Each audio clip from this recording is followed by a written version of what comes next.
Welcome welcome welcome cook with নাসিমাতে সবাইকে আবারও একবার ওয়েলকাম। প্রতিদিনের মতো আজকের আবারও চলে এলাম নতুন আরও একটি রেসিপি আপনাদের সঙ্গে শেয়ার করতে। আজকের ভীষণই মজাদার একটি চিকেনের রেসিপি শেয়ার করব আপনাদের সঙ্গে। তাহলে চলুন রেসিপিটি একবার দেখে নিন। প্রথমেই লাগবে চিকেন। আমি এখানে 800 গ্রাম চিকেন নিয়ে নিয়েছি। দিয়ে দিলাম স্বাদ অনুযায়ী লবণ, দিয়ে দেব 2 টেবিল চামচ টক দই,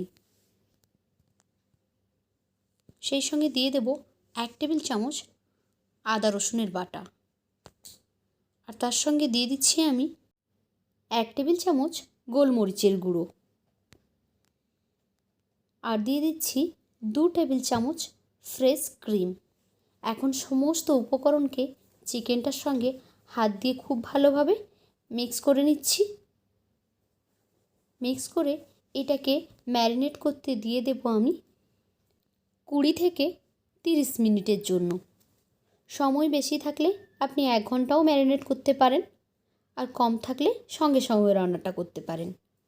এখন গ্যাসে একটি কড়াই বসিয়ে দিয়েছি, দিয়ে দিলাম পরিমাণ মতো সাদা তেল। আমি পুরো রান্নাটাই সাদা তেলে করব। এখন দিয়ে দিচ্ছি পেঁয়াজ কুচি। আমি এখানে একটি বড় সাইজের পেঁয়াজ নিয়েছি। পেঁয়াজটাকে তেলের সঙ্গে নাড়াচাড়া করে এটাকে আমি বেরেস্তা বানিয়ে নেব। কালারটা আস্তে আস্তে চেঞ্জ হতে শুরু করবে। একদম গোল্ডেন ব্রাউন না হওয়া পর্যন্ত কন্টিনিউ এটাকে আমি নাড়াচাড়া করে যাব। একটা পর্যায়ে দেখবেন খুব সুন্দর সোনালি একটা কালার এসে গেছে। এখন দেখতে পাচ্ছেন কালারটা অনেকটাই চেঞ্জ হয়ে গেছে। এবারে আমি এর মধ্যে দিয়ে দেব আগের থেকে ম্যারিনেট করে রাখা চিকেনটাকে। এবারে চিকেনটাকে আমি নাড়াচাড়া করে নিচ্ছি। যেহেতু চিকেনের মধ্যে আমি আগের থেকেই সমস্ত মশলা দিয়ে রেখেছি, এখানে আলাদা করে কোনো মশলা দেওয়ার প্রয়োজন নেই। এটাকে শুধু বাস নাড়াচাড়া করে খুব ভালোভাবে কষিয়ে নেব। আমি চিকেনটাকে 8 থেকে 10 মিনিট কিন্তু এভাবেই রান্না করব। চিকেন থেকে অনেকটা পরিমাণে জল বেরিয়ে যাবে আস্তে আস্তে। সেই জলটা কিন্তু এইভাবে নাড়াচাড়া করে পুরোটাই কিন্তু শুকিয়ে নেব। মোটামুটি 7-8 মিনিট লাগবে।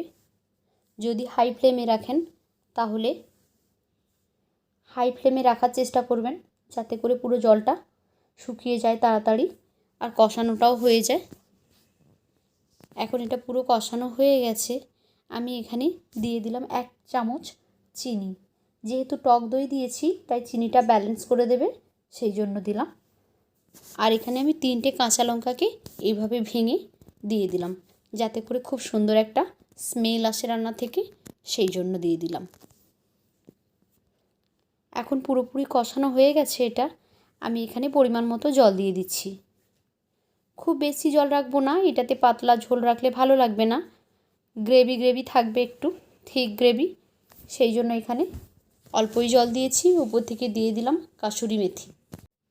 এখন এটাকে ঢেকে রান্না করে নেব 12 থেকে 15 মিনিট। ফিরে এলাম 15 মিনিট পরে। রান্নাটা আমার একেবারেই কমপ্লিট হয়ে এসেছে। আপনারা কিন্তু এই পর্যায়ে একবার লবণটা চেক করে নেবেন। যদি প্রয়োজন হয় তাহলে অল্প একটু দিয়ে দেবেন। তো আমার প্রয়োজন হচ্ছে না, সেই জন্যে আমি দিলাম না। এবারে উপর থেকে কিছুটা পেঁয়াজের বেরেস্তা ছড়িয়ে দেব, আর সেই সঙ্গে দিয়ে দেব অল্প একটু এলাচের গুঁড়ো। দিলেই কিন্তু রান্নাটা আমাদের একেবারেই কমপ্লিট। তো কেমন লাগলো আজকের আমার এই রেসিপি? যদি ভালো লেগে থাকে তাহলে লাইক, কমেন্ট অ্যান্ড শেয়ার করবেন। আর এমনই সহজ সরল রেসিপি পেতে আমার চ্যানেলটিকে সাবস্ক্রাইব করে বেল আইকনে প্রেস করে নোটিফিকেশান অন করে দেবেন। তাহলে নতুন ভিডিও আপলোড করলে সেই ভিডিও সবার আগে আপনাদের ফোনে পৌঁছে যাবে।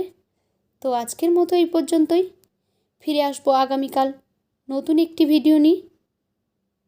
ততক্ষণ সবাই ভালো থাকুন। টাটা।